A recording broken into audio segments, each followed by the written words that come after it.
오늘은 정말 특별한 날이었습니다. 대기업 한성그룹의 회장 정영석은 오랜만에 사돈 서정만의 집에 초대받았거든요. 사실 이런 개인적인 만남은 그리 자주 있는 일이 아니었죠.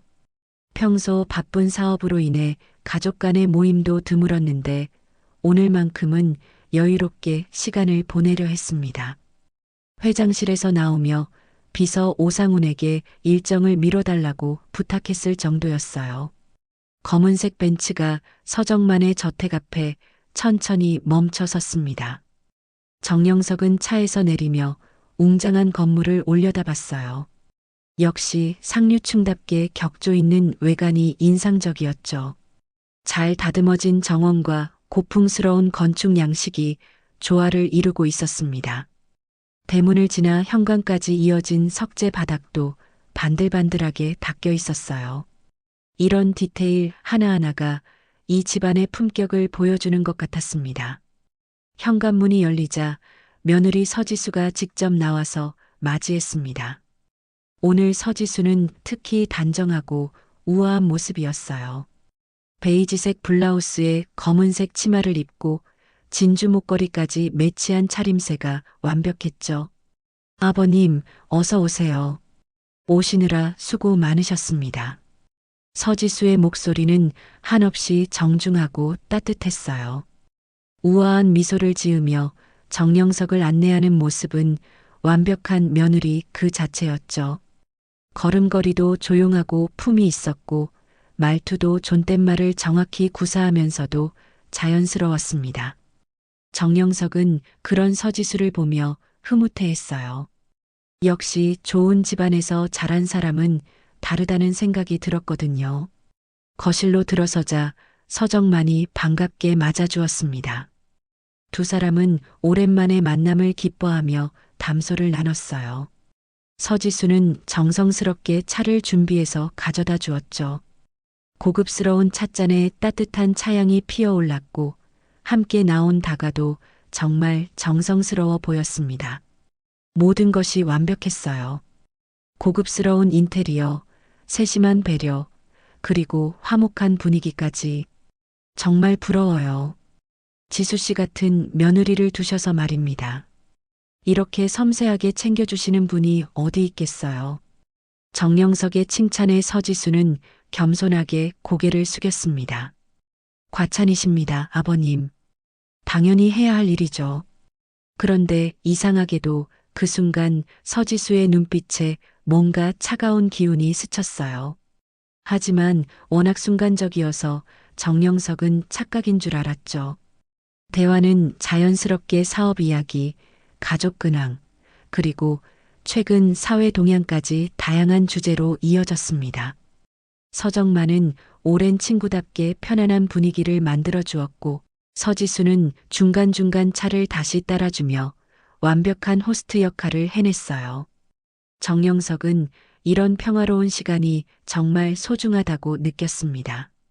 시간이 흘러 점심 식사를 마친 후 정영석은 화장실을 사용하고 싶어졌습니다. 서지수가 친절하게 위치를 알려주며 안내해줬어요. 복도 끝까지 가시면 오른쪽에 있습니다. 혹시 찾기 어려우시면 언제든 말씀하세요. 복도를 따라 걸어가던 정영석은 이 집의 규모에 다시 한번 감탄했어요. 정말 상류층다운 저택이었거든요.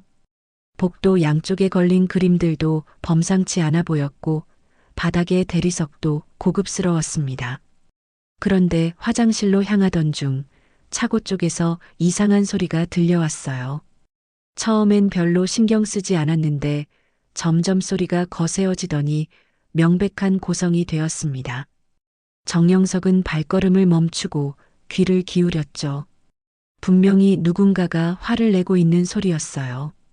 그 소리는 아까까지 거실에서 들었던 평화로운 분위기와는 완전히 대조적이었습니다. 가까이 다가가자 서지수의 목소리가 들렸어요. 그런데 아까 거실에서 보여준 온화한 모습과는 완전히 달랐습니다. 거칠고 날카로운 목소리로 누군가를 꾸짖고 있었죠. 정영석은 당황스러워하며 상황을 파악하려 했어요. 평소 알던 서지수와는 너무나 다른 모습이었거든요. 마치 완전히 다른 사람 같았습니다. 정영석은 호기심과 당황스러움이 뒤섞인 채로 조심스럽게 차고 쪽으로 발걸음을 옮겼습니다. 소리는 점점 더 선명해졌어요. 서지수의 목소리가 분명했는데 아까 거실에서 보여준 그 온화하고 품위 있는 모습과는 천지 차이였죠. 마치 완전히 다른 사람의 목소리 같았습니다. 이런 식으로 일하면 어떻게 해? 몇 번을 말해야 알아듣겠어. 서지수의 날카로운 외침이 차고 안쪽에서 울려 퍼졌어요. 정영석은 숨을 죽이며 살짝 몸을 숨기고 상황을 지켜봤습니다. 차고 문이 반쯤 열려 있어서 안쪽 상황이 어렴풋이 보였거든요.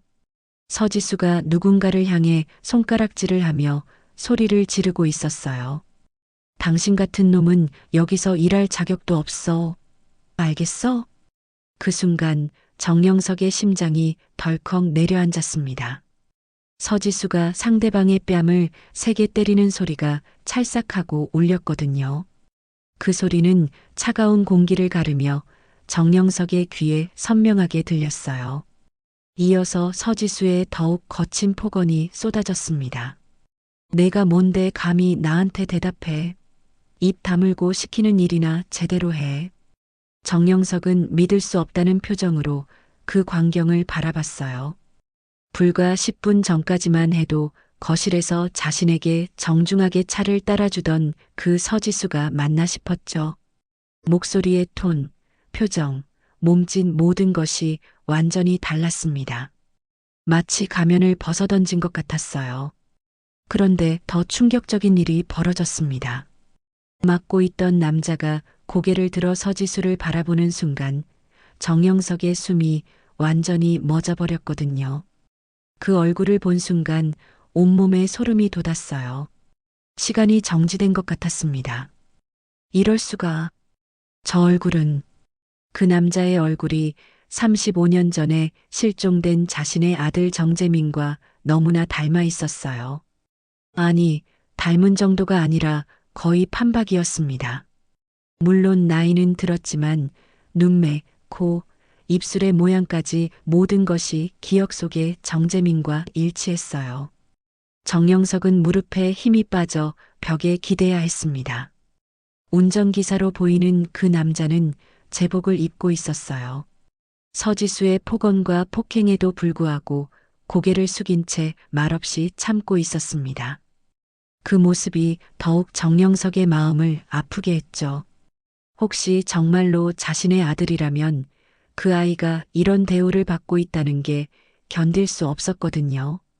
다음에 또 이런 실수하면 그땐 진짜 용서 안 해. 알았어?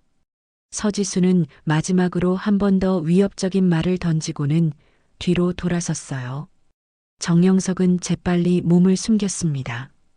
발소리가 점점 가까워지더니 서지수가 차고에서 나왔어요. 그런데 놀랍게도 서지수는 차고를 나서자마자 다시 평소의 온화한 표정으로 돌아갔습니다. 마치 아무 일도 없었던 것처럼 말이에요. 정영석은 가슴이 두근거리며 서지수가 완전히 사라질 때까지 기다렸습니다. 그리고 나서야 조심스럽게 차고 쪽으로 다가갔어요. 운전기사는 여전히 그 자리에 서 있었습니다. 뺨이 빨갛게 부어올라 있었고 어깨는 축 처져 있었어요. 설마, 그럴 리가. 하지만 이 얼굴은 정영석의 머릿속은 복잡했습니다. 35년 전 5살이던 정재민이 놀이터에서 사라진 그날이 생생하게 떠올랐거든요. 온 가족이 미친 듯이 찾아다녔지만 결국 찾지 못했어요. 경찰도 사설탐정도 모두 동원했지만 소용없었습니다. 시간이 지나면서 가족들은 정재민이 이미 세상을 떠났을 거라고 받아들였죠. 그런데 지금 눈앞에 있는 이 남자가 정말 정재민이라면 그동안 어떻게 살아왔을까요? 왜 연락도 없이 이런 곳에서 운전기사로 일하고 있을까요? 그리고 왜 이런 대우를 받으면서도 참고 있는 걸까요? 수많은 의문이 정영석의 머릿속을 맴돌았어요. 운전기사는 정영석이 지켜보고 있다는 걸 모른 채 천천히 자리를 정리하기 시작했습니다. 그 뒷모습을 보며 정영석은 더욱 확신이 섰어요. 걸음걸이, 어깨선, 심지어 손동작까지도 어린 시절 정재민의 모습과 너무 닮아 있었거든요. 정영석은 그 자리에서 더 이상 버틸 수 없었습니다. 당장이라도 달려가서 재민아 라고 부르고 싶었지만 만약 착각이라면 어떡하죠? 그리고 정말 정재민이라면 왜 지금까지 연락하지 않았을까요? 너무 많은 의문과 혼란이 몰려왔어요. 결국 정영석은 발걸음을 돌려 화장실로 향했습니다. 하지만 머릿속은 온통 방금 본 그 남자 생각뿐이었어요. 화장실 거울에 비친 자신의 얼굴은 창백해져 있었습니다. 화장실에서 나온 정영석은 다리가 후들거려 제대로 걸을 수조차 없었습니다. 방금 전 목격한 장면이 계속해서 머릿속을 맴돌았거든요. 그 운전기사의 얼굴, 특히 눈매와 코끝의 모양이 너무나 생생하게 기억 속 정재민과 겹쳐졌어요. 심장이 여전히 빠르게 뛰고 있었고 손끝은 미세하게 떨리고 있었습니다.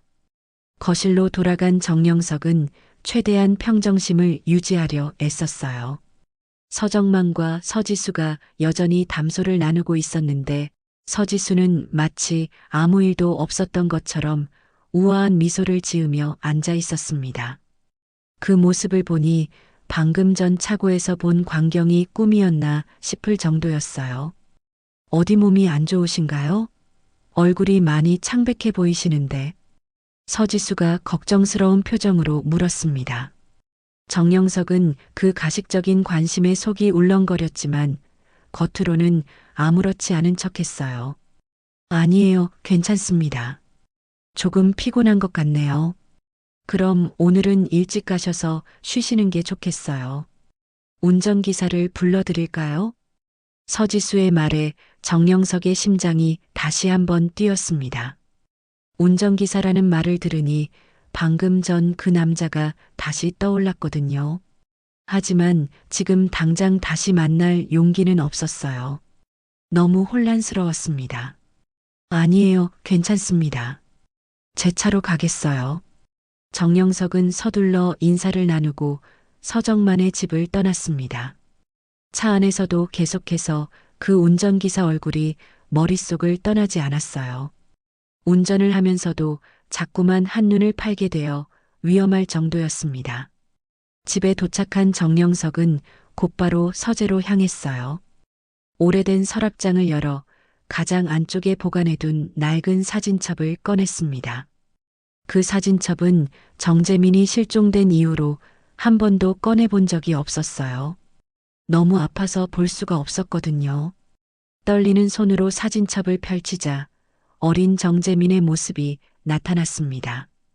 5살 때의 해맑은 미소, 6살 생일날 케이크를 앞에 두고 찍은 사진, 유치원 입학식 날의 모습까지 모든 사진을 보며 정영석의 눈에서는 눈물이 흘러내렸어요.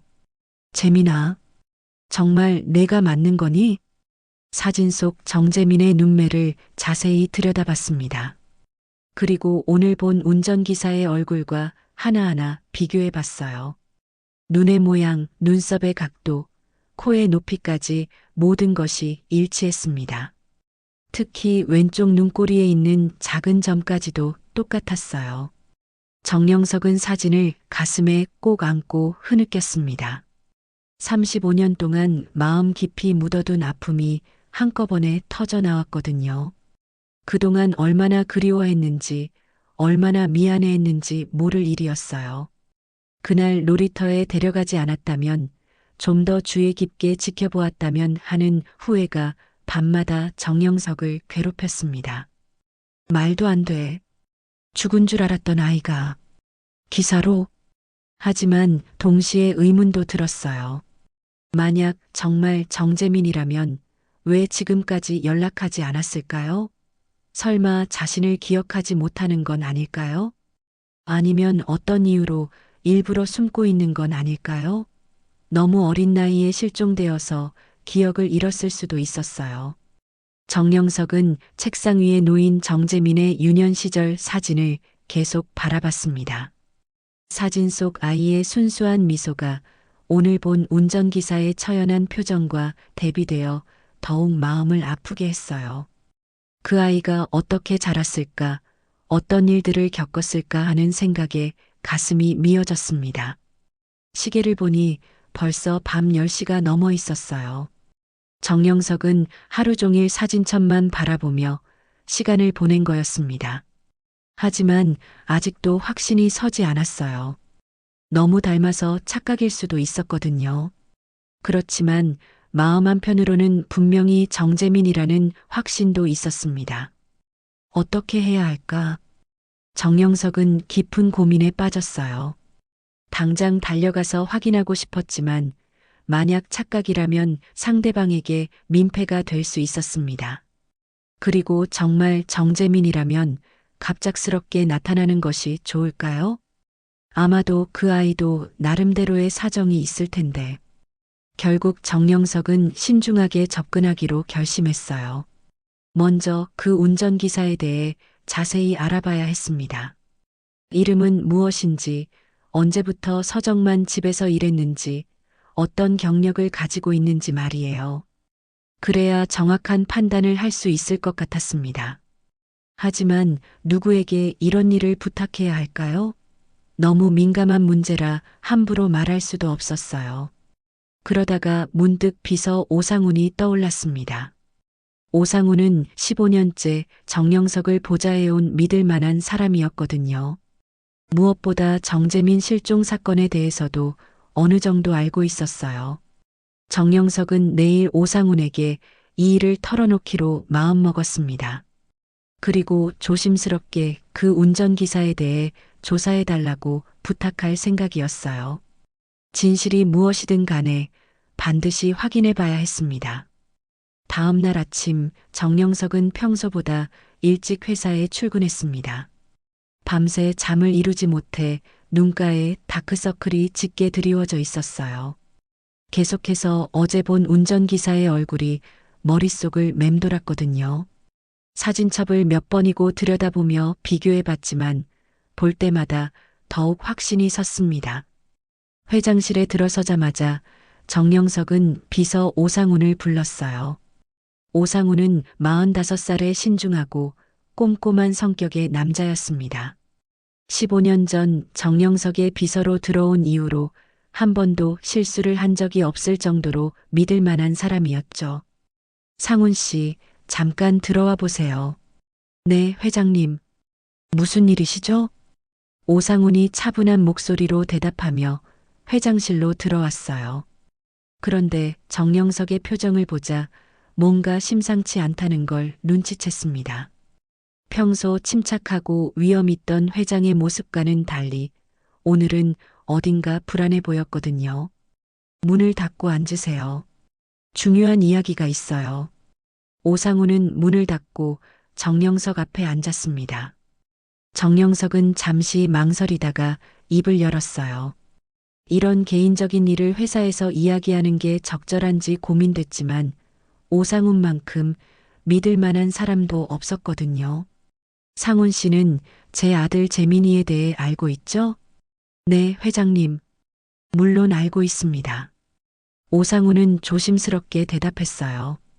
정재민의 실종 사건은 정영석에게 있어서 가장 민감한 주제였거든요. 평소에는 절대 언급하지 않는 이야기였는데 갑자기 왜 꺼내는 건지 궁금했습니다. 정영석은 깊게 숨을 들이쉬고 어제 있었던 일을 차근차근 설명하기 시작했어요. 서정만 집에 방문한 것부터 차고에서 목격한 서지수의 폭행 장면, 그리고 운전기사의 얼굴을 본 순간의 충격까지 모든 것을 솔직하게 털어놨습니다. 정말 재민이와 똑같았어요. 35년이 지났지만 그 눈매와 코, 심지어 왼쪽 눈꼬리의 점까지도 똑같았습니다. 오상훈은 정영석의 이야기를 들으며 점점 놀라는 표정을 지었어요. 설마 실종된 지 35년이나 된 정재민이 살아있을 거라고는 생각해 본 적이 없었거든요. 하지만 정영석의 진지한 표정을 보니 단순한 착각은 아닌 것 같았습니다. 회장님, 혹시 사진을 가져오셨나요? 네, 여기 있어요. 정영석은 서류 가방에서 정재민의 어린 시절 사진 몇 장을 꺼냈습니다. 밤새 사진첩에서 가장 선명한 것들만 골라서 가져온 거였어요. 오상우는 사진을 자세히 들여다봤습니다. 정말 특징적인 얼굴이네요. 특히 이 눈매와 코끝 모양이 인상적입니다. 그렇죠? 저도 그 부분이 가장 확신을 주는 거예요. 아무리 세월이 흘러도 이런 기본적인 골격은 변하지 않잖아요. 정영석의 목소리에는 간절함이 묻어났어요. 오상훈도 그 심정을 충분히 이해할 수 있었습니다. 아버지로서 잃어버린 아들을 찾고 싶은 마음이 얼마나 클지 말이에요. 상훈 씨, 부탁이 있어요. 그 운전기사에 대해 조사해 주실 수 있나요? 하지만 절대 들키면 안 됩니다. 혹시 제가 착각이라면 상대방에게 피해를 줄 수도 있거든요. 물론입니다, 회장님. 어떤 식으로 조사해 드릴까요? 오상우는 즉시 승낙했어요. 사실 그도 호기심이 생겼거든요. 정말로 정재민일 가능성이 있다면 그동안 어떻게 살아왔는지 궁금했습니다. 일단 기본적인 신상 정보부터 알아봐 주세요. 이름, 나이, 출신지, 그리고 언제부터 서정만 씨 집에서 일하기 시작했는지 말이에요. 특히 어린 시절에 대한 기록이 있는지도 중요해요. 알겠습니다. 며칠 시간을 주시면 조사해 보겠습니다. 이틀 후 오상훈이 조사 결과를 가지고 왔어요. 파일을 펼치며 차분한 목소리로 보고하기 시작했습니다. 회장님, 그 운전기사의 이름은 정재민입니다. 그 말을 듣는 순간 정영석의 심장이 쿵 하고 내려앉았어요. 이름까지 똑같다니 이건 우연의 일치라고 하기엔 너무 많은 것들이 일치했습니다. 나이는 40살이고요. 출신지는 불분명합니다. 15년 전부터 서정만 씨 댁에서 운전기사로 일하고 있어요. 그런데 특이한 점이 있습니다. 그 이전의 기록이 거의 없어요. 마치 15년 전에 갑자기 나타난 것 같습니다. 15년 전이라고요? 네, 그리고 더 흥미로운 건 그 사람은 외부 출입이 거의 없다는 점입니다. 서정만 씨 댁에서 상주하면서 운전 일만 전담하고 있어요. 다른 직원들과의 교류도 거의 없고 개인적인 외출도 한 달에 한두 번 정도밖에 없다고 합니다. 정영석은 오상훈의 보고를 들으며 점점 확신이 섰어요. 모든 정황이 정재민일 가능성을 뒷받침하고 있었거든요. 특히 과거 기록이 없다는 점이 가장 의심스러웠습니다. 혹시 그 사람을 직접 만날 방법은 없을까요? 그게 문제입니다, 회장님. 워낙 외부 출입이 드물어서 기회를 잡기가 쉽지 않을 것 같아요. 하지만 한 가지 방법이 있긴 합니다. 어떤 방법이죠? 매월 둘째 주 목요일에 시장에 장을 보러 나간다고 해요. 혼자서 말이에요. 그때가 유일한 기회일 것 같습니다. 정영석은 달력을 확인했어요. 다음 주 목요일이 바로 그날이었습니다. 마침 그날은 중요한 계약 미팅이 있는 날이기도 했죠. 500억 원 규모의 대형 프로젝트 계약이었는데 몇 달째 준비해온 중요한 건이었어요. 상훈 씨, 다음 주 목요일 미팅을 다른 날로 옮길 수 있나요? 회장님, 그건 좀 어려울 것 같습니다. 상대방도 그날에 맞춰서 일정을 잡았거든요. 하지만 정영석의 마음은 이미 정해져 있었어요. 아무리 중요한 계약이라도 아들을 찾는 일보다 중요할 수는 없었습니다. 드디어 그 목요일이 다가왔습니다. 정영석은 새벽부터 잠을 이룰 수 없었어요. 오늘 오후 2시에는 500억 원 규모의 대형 계약 미팅이 예정되어 있었고 동시에 운전기사 정재민이 시장에 나올 예정이기도 했습니다. 마음속으로는 이미 선택이 끝나 있었지만 그래도 회장으로서의 책임감이 발목을 잡고 있었어요. 아침 일찍 회사에 출근한 정영석은 미팅 자료를 다시 한번 점검했습니다. 몇 달 동안 공들여 준비한 프로젝트였어요. 성사되면 회사에 큰 도움이 될 계약이었죠. 하지만 자꾸만 마음이 다른 곳으로 향했습니다. 시계를 보니 오전 10시, 아직 4시간이나 남아 있었어요. 회장님, 미팅 준비는 모두 끝났습니다. 상대방도 정시에 도착할 예정이라고 연락이 왔어요. 오상훈이 들어와서 보고했습니다. 그런데 정영석의 표정을 보니 뭔가 심상치 않다는 걸 알 수 있었어요. 며칠 전부터 계속 불안해하는 모습을 보여왔거든요. 상훈 씨, 혹시 그 사람이 시장에 나오는 시간을 정확히 알 수 있나요? 조사해 본 결과 보통 오후 1시 반경에 나와서 2시간 정도 시장을 돌아다닌다고 합니다. 주로 동네 재래시장 쪽이에요. 정영석은 시계를 다시 봤어요. 미팅 시간과 거의 겹치는 시간대였습니다. 둘 다 놓칠 수 없는 중요한 일이었지만 마음은 이미 기울어져 있었어요. 회장님, 혹시 미팅을 연기하실 생각이신가요? 하지만 이 계약은 정말 중요합니다. 회사 입장에서는 알아요, 상훈 씨. 하지만 어떤 일들은 돈으로 계산할 수 없는 거예요. 정영석의 목소리에는 확고한 결의가 묻어났습니다. 오상훈도 더 이상 말리지 않았어요. 정영석이 얼마나 이 일을 중요하게 생각하는지 알고 있었거든요. 시간은 빠르게 흘러갔고 어느새 오후 1시가 되었습니다. 미팅룸에서는 직원들이 마지막 점검을 하고 있었고 상대방 회사 관계자들도 곧 도착할 예정이었어요. 정영석은 회장실에서 창밖을 바라보며 깊은 고민에 빠져 있었습니다. 그때 오상훈의 전화가 울렸어요. 네, 알겠습니다. 지금 확인해 보겠어요. 전화를 끄는 오상훈이 급히 정영석에게 다가왔습니다. 회장님, 지금 그 기사가 집에서 나왔다고 연락이 왔습니다. 시장 쪽으로 향하고 있어요. 그 순간 정영석의 심장이 빠르게 뛰기 시작했어요. 드디어 그 순간이 온 거였습니다. 35년 동안 기다려온 순간이 바로 지금이었어요. 상훈 씨, 미팅은 어떻게 하죠? 상대방이 곧 도착할 텐데. 제가 처리하겠습니다.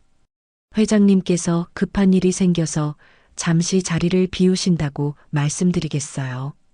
일단 차를 준비해 드릴게요. 정영석은 재킷을 집어들고 서둘러 회장실을 나왔습니다. 복도에서 마주친 임원들이 인사를 했지만 제대로 대답할 여유도 없었어요. 머릿속에는 온통 그 운전기사 생각뿐이었습니다. 엘리베이터 안에서 정영석은 거울에 비친 자신의 모습을 봤어요. 긴장한 표정이 역력했고 손도 미세하게 떨리고 있었습니다. 정말 정재민이라면 어떻게 말을 걸어야 할까요? 갑자기 나타나서 아버지다라고 말하면 믿을까요? 지하 주차장에 도착하자 오상훈이 이미 차를 준비해 놓고 기다리고 있었어요. 회장님, 시장까지는 15분 정도 걸립니다. 그런데 혹시 어떻게 접근하실 계획이신가요? 아직 구체적인 계획은 없어요. 일단 직접 보고 확인부터 해야겠어요. 차가 출발하자 정영석은 창밖 풍경을 바라봤습니다. 하지만 아무것도 제대로 보이지 않았어요. 온 신경이 곧 만날지도 모르는 아들에게 집중되어 있었거든요. 그때 오상훈이 조심스럽게 말했습니다. 회장님, 그런데 미팅 상대방이 벌써 도착했다고 연락이 왔어요. 어떻게 할까요? 정영석은 잠시 망설였습니다. 500억 원짜리 계약을 포기하는 것이 과연 옳은 선택일까요? 회사 입장에서는 엄청난 손실이 될 수도 있었어요. 하지만 마음속 깊은 곳에서 울려오는 목소리가 있었습니다. 상훈 씨, 미팅을 중단한다고 전해주세요. 네. 하지만 회장님, 이 계약보다 더 중요한 일입니다. 아버지로서 해야 할 일이 있어요. 정영석의 목소리는 확고했어요. 오상훈도 더 이상 반대하지 않았습니다. 회장의 결정을 존중하기로 했거든요. 알겠습니다. 미팅은 제가 대신 진행하겠습니다. 회장님께서는 마음 편히 가셔서 확인해 보세요. 고맙습니다, 상훈 씨. 정말 고마워요.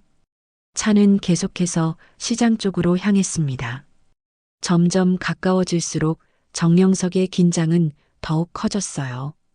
만약 정말 정재민이라면 35년 만에 재회가 될 텐데 과연 어떻게 받아들일까요? 그리고 만약 착각이라면 어떻게 해야 할까요? 회장님, 거의 다 왔습니다. 저기 보이는 곳이 재래시장이에요. 오상훈의 말에 정영석은 고개를 들어 앞을 바라봤습니다. 벌써 마음이 두근거리기 시작했어요. 드디어 진실을 확인할 시간이 온 거였습니다. 시장 입구에 차를 세우고 정영석은 깊게 숨을 들이쉬었습니다. 35년 동안 기다려온 이 순간을 위해 500억 원짜리 계약도 포기했어요. 이제 뒤돌을 수는 없었습니다. 상훈 씨, 여기서 기다려주세요. 혼자 가보겠습니다. 네, 회장님. 행운을 빕니다. 정영석은 차에서 내려 시장 안으로 걸어 들어갔습니다. 손바닥에는 식은땀이 맺혀 있었고 심장 소리가 너무 커서 다른 사람들도 들을 수 있을 것 같았어요. 재래시장 특유의 생생한 소음들이 귀에 들려왔지만 정영석의 머릿속은 온통한 사람 생각뿐이었습니다. 과일 가게, 채소 가게, 생선 가게를 지나며 정영석은 주변을 살펴봤어요. 혹시 그 운전기사가 보일까 해서였죠. 하지만 아직은 보이지 않았습니다. 오상훈의 말로는 보통 이 시간쯤 나온다고 했는데 혹시 오늘은 오지 않는 건 아닐까 하는 불안감이 들었어요. 시장 한복판쯤에 이르렀을 때 정영석은 작은 카페 앞 벤치에 앉았습니다. 여기서 기다리면 시장을 오가는 사람들을 모두 볼 수 있을 것 같았거든요. 시계를 보니 오후 2시 10분이었어요. 지금쯤이면 회사에서는 미팅이 한창 진행되고 있을 텐데 정영석은 전혀 후회하지 않았습니다. 벤치에 앉아 기다리면서 정영석의 머릿속에는 과거의 기억들이 파노라마처럼 지나갔어요. 정재민이 태어났던 날, 처음 걸음마를 했던 날, 아빠라고 처음 불렀던 날까지 모든 기억이 생생했습니다. 특히 실종되기 직전 놀이터에서 함께 놀았던 마지막 순간이 가장 선명했어요. 재민아, 아빠가 잠깐 화장실 다녀올 테니까 여기서 놀고 있어. 네, 아빠. 그때 정재민의 해맑은 대답이 아직도 귀에 생생했습니다. 불과 10분도 안 되는 사이에 아이는 사라져버렸어요. 그 이후로 정영석의 인생은 완전히 바뀌었습니다. 시간이 흘러 오후 2시 30분이 되었을 때 저 멀리서 익숙한 실루엣이 보였습니다. 정영석의 심장이 멎을 듯 뛰기 시작했어요. 서정만 집에서 본 그 운전기사가 시장 입구 젤무로 걸어오고 있었거든요. 거리가 가까워질수록 정영석은 더욱 확신이 섰습니다.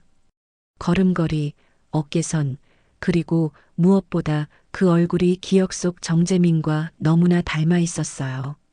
하지만 동시에 낯선 느낌도 들었습니다. 세월의 무게가 그 얼굴에 깊이 새겨져 있었거든요. 운전기사는 천천히 시장을 둘러보며 걸었습니다. 채소 가게에서 무언가를 사고 정육점에서도 잠시 멈춰 섰어요. 정영석은 멀찍이 떨어져서 그 모습을 지켜봤습니다. 가까이 다가가고 싶었지만 아직 용기가 나지 않았어요. 그런데 운전기사가 과일 가게 앞에서 멈춰 서더니 사과를 고르기 시작했습니다. 그 순간 정영석의 가슴이 뭉클해졌어요. 어린 시절 정재민이 가장 좋아했던 과일이 바로 사과였거든요. 아빠, 사과 주세요라고 졸라대던 그 모습이 떠올랐습니다. 설마 우연의 일치일까? 정영석은 조심스럽게 자리에서 일어나 과일 가게 쪽으로 다가갔습니다. 이제는 확실히 확인해 봐야 했어요. 너무 많은 것들이 일치하고 있었거든요. 가까이 다가가자 운전기사의 옆모습이 더욱 선명하게 보였습니다. 코끝의 모양, 턱선, 그리고 귀의 형태까지 모든 것이 정재민과 일치했어요. 특히 왼쪽 눈꼬리에 있는 작은 점을 확인했을 때는 더 이상 의심할 여지가 없었습니다. 운전기사가 사과를 고르는 모습을 보며 정영석은 어떻게 말을 걸어야 할지 고민했어요. 갑자기 재민아라고 부르기에는 너무 갑작스러울 것 같았고, 그렇다고 모른 척할 수도 없었습니다. 그때 운전기사가 실수로 사과 하나를 떨어뜨렸어요. 사과가 굴러가자 정영석이 재빨리 주워서 건네줬습니다. 여기 떨어뜨리신 거예요. 아, 감사합니다. 운전기사가 고개를 들어 정영석을 바라봤습니다. 그 순간 두 사람의 시선이 마주쳤어요. 정영석은 숨이 멎을 것 같았습니다. 가까이서 본 그 얼굴은 정말로 정재민이었거든요. 하지만 운전기사의 눈에는 아무런 인식의 빛이 보이지 않았어요. 그저 고마워하는 표정뿐이었습니다. 정영석은 실망스러웠지만 이해할 수 있었어요. 너무 어린 나이에 헤어졌으니 기억하지 못할 수도 있었으니까요. 혹시 성함이 어떻게 되세요? 정영석이 조심스럽게 물었습니다. 운전기사는 잠시 망설이더니 대답했어요. 정재민입니다. 그 말을 듣는 순간 정영석의 눈에서 눈물이 흘러내렸습니다. 이름까지 똑같다니 이제는 더 이상 의심할 여지가 없었어요. 눈앞에 있는 이 사람이 바로 35년 전에 잃어버린 자신의 아들이었습니다. 저기, 괜찮으세요? 정재민이 걱정스러운 표정으로 물었습니다. 갑자기 눈물을 흘리는 낯선 사람이 이상해 보였을 거예요. 아니에요, 괜찮습니다. 그냥 옛날 생각이 나서요. 정영석은 눈물을 닦으며 대답했습니다. 지금 당장 모든 것을 털어놓고 싶었지만 너무 갑작스러울 것 같았어요. 좀 더 신중하게 접근해야 했습니다. 혹시 어디서 뵌 적이 있나요? 왠지 낯이 익은 것 같은데. 정재민이 고개를 갸우뚱하며 말했습니다. 정영석은 가슴이 두근거렸어요. 혹시 무의식 중에 자신을 기억하고 있는 건 아닐까요? 글쎄요. 저도 그런 느낌이 드네요. 정영석은 조심스럽게 대답했습니다. 그리고 마음속으로 다짐했어요.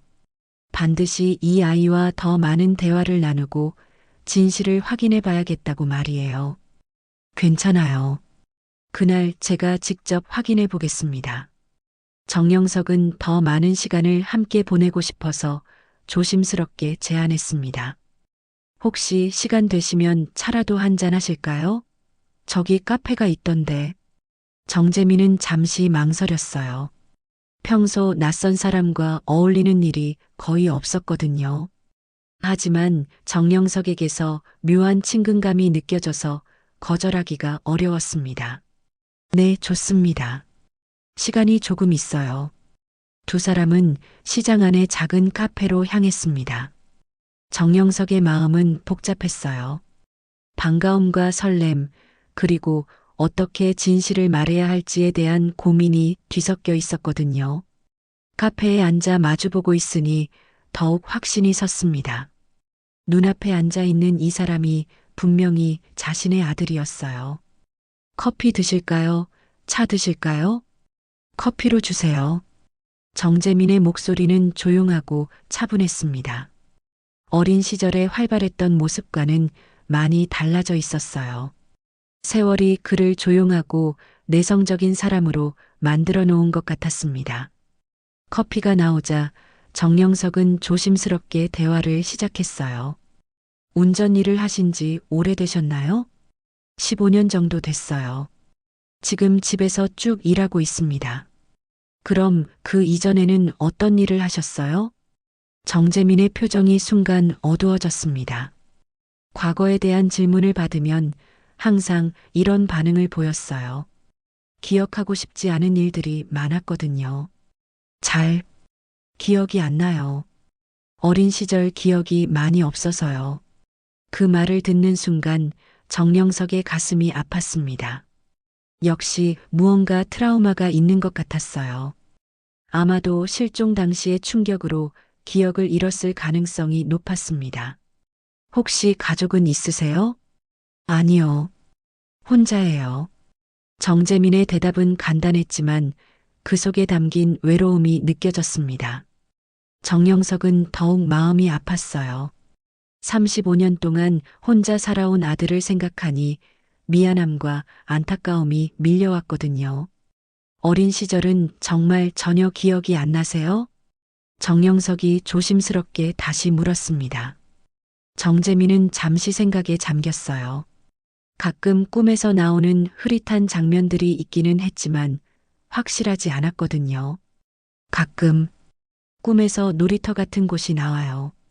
그리고 누군가가 저를 부르는 목소리도 들리고요. 하지만 확실하지 않아요. 정영석의 심장이 빠르게 뛰기 시작했습니다. 놀이터라는 단어가 나오는 순간 더욱 확신이 섰어요. 정재민이 마지막으로 목격된 곳이 바로 놀이터였거든요. 혹시 그 목소리가 어떤 목소리였는지 기억나세요? 남자 목소리 같았어요. 따뜻하고 정말 간절하게 저를 부르는 것 같았어요. 재민아, 재민아 하면서 정재민의 말을 들으며 정영석의 눈에서 또 눈물이 흘러내렸습니다. 그 목소리는 분명히 자신의 목소리였을 거예요. 실종 당일 놀이터에서 정재민을 찾으며 미친 듯이 불렀던 그 목소리 말이에요.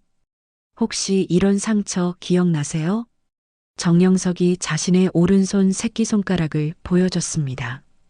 어린 시절 정재민과 함께 놀다가 생긴 작은 흉터가 있었어요.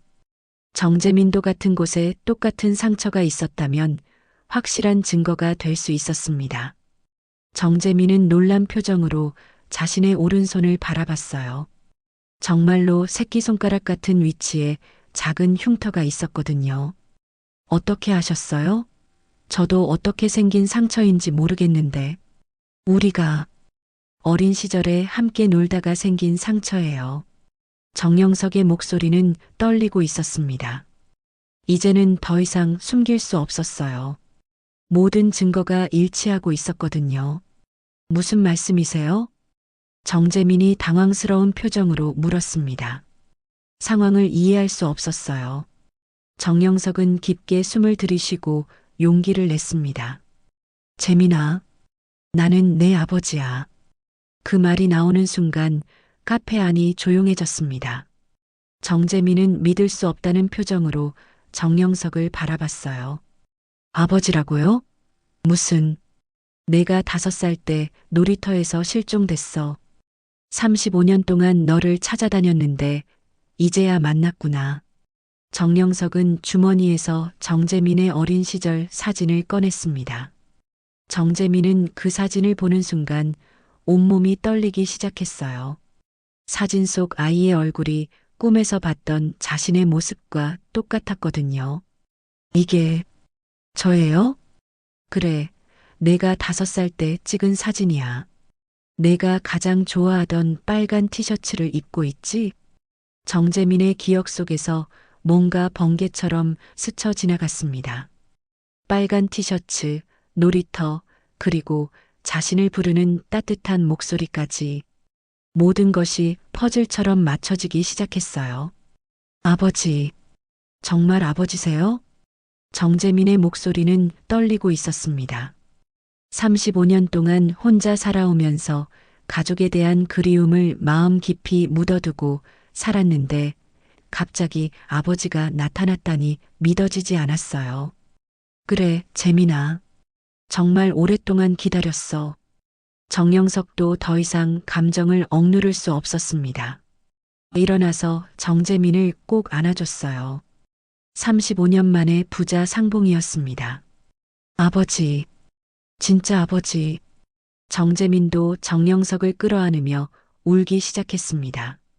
어린 시절부터 느꼈던 공허함과 외로움이 한순간에 사라지는 것 같았어요. 드디어 자신의 뿌리를 찾은 기분이었습니다. 두 사람은 한참을 울었습니다. 카페 안의 다른 손님들도 그 모습을 보며 감동받았어요. 35년 만에 기적 같은 재회였거든요. 감동적인 재회 후 정영석과 정재민은 카페에서 한참을 함께 앉아 있었습니다. 35년 동안 쌓인 이야기들을 나누기에는 시간이 부족했지만 서로의 존재만으로도 충분했어요. 정재민은 아직도 꿈을 꾸는 것 같다며 정영석의 손을 꼭 잡고 있었습니다. 아버지, 그런데 저는 왜 기억을 잃었을까요? 그리고 어떻게 서정만 씨 댁에서 일하게 된 건지. 정재민의 질문에 정영석도 궁금했습니다. 분명히 무언가 숨겨진 이야기가 있을 거였어요. 하지만 지금은 그런 것보다 아들을 되찾았다는 기쁨이 더 컸습니다. 천천히 알아가면 돼. 지금 가장 중요한 건 우리가 다시 만났다는 거야. 하지만 정영석의 마음 한편에는 분노가 끓어오르고 있었습니다. 서지수가 자신의 아들에게 그렇게 폭력을 휘둘렀다는 사실을 생각하면 참을 수 없었거든요. 그동안 정재민이 얼마나 힘들게 살았을지 상상만 해도 가슴이 아팠어요. 재민아, 서지수가 평소에도 너에게 그렇게 대했니? 정재민은 고개를 숙였습니다. 말하기 힘든 이야기였지만 아버지에게는 숨기고 싶지 않았어요. 네, 자주 그랬어요. 작은 실수만 해도 화를 내시고 때로는 때리기도 하셨어요. 하지만 다른 사람들 앞에서는 완전히 다른 모습이셨죠. 정영석의 주먹이 불끈 쥐어졌습니다. 자신의 아들이 그런 대우를 받으며 살아왔다니 용서할 수 없었어요. 이제 그런 일은 없을 거야. 내가 반드시 너를 보호하겠어. 그때 정재민의 휴대폰이 울렸습니다. 서지수로부터 온 전화였어요. 어디 있어? 당장 돌아와. 전화기 너머로 들리는 서지수의 거친 목소리에 정재민은 몸을 움츠렸습니다. 정영석은 그 모습을 보며 더욱 화가 났어요. 재민아, 전화 좀 빌려줄래?